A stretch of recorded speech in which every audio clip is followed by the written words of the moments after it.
Здравейте всички от YouTube, здравейте с Росен, всякакви технологии. Здравейте днеска с технологията, днеска ще сме с специално новия Windows смартфон, като за първ път виждате такъв телефон от доста дълги години и така вече не работи, просто вече го прекратиха и вече поддръжката е спряна за Windows смартфона Днеска ми е стигнал Nokia Windows смартфон. Хубав дизайнер, малко лекочко пукнат тук, но работи перфектно. Не е нищо голяма работа, не е нищо сложно.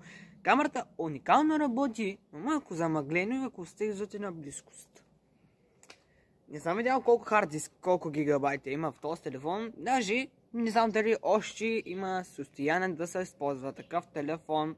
Ако искате още такива телефони, ще намерим с Android и iOS. Също и по-новите телефони с Nokia и Windows няма вече. Пишете ми един коментар, кое видео харесвате най-много от тези видеа и дали му камерата здраво, защото имам 3 канала за 3 малко качествени.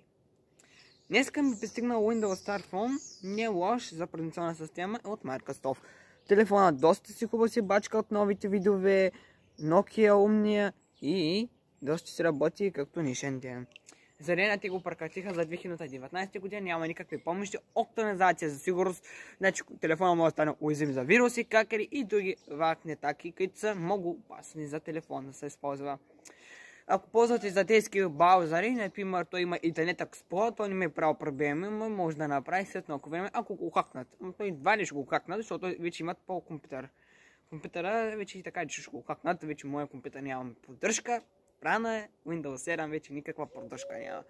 Даже Google Chrome вече не мога да отворя, защото той се е изтрил, вече няма никаква помощ. И Microsoft също и го прекратиха, така че не може да се ползва компютъра, пък може да се използва някои хубави работи, да записваш песни. В този смисъл няма да записваш песни, защото някой да ги тикли така. Днес ще говорим с телефона. Много добра видео с камера има, тя снима уникално, ама средно качество не е чак толкова лошо.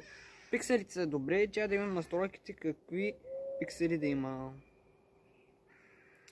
Влизаме в настройките и да видим колко е батерията. Първоначално трябва да видим батерията. Първо ще ползваме музиката на телефона, да им колко хубаво се чува, после ще разберем и другите останали работи. Нека да разберем сега какво става на този телефон. Може нищо да стане. Така бавно зарежда, защото тук вънка хладно и не може да заради хубаво, пък не че работи. Зарежда се. И копчетата за звук не са лоши. Телефон може да се усили макс до 30, пък Nokia телефон до 100. Ама Nokia умния, много добра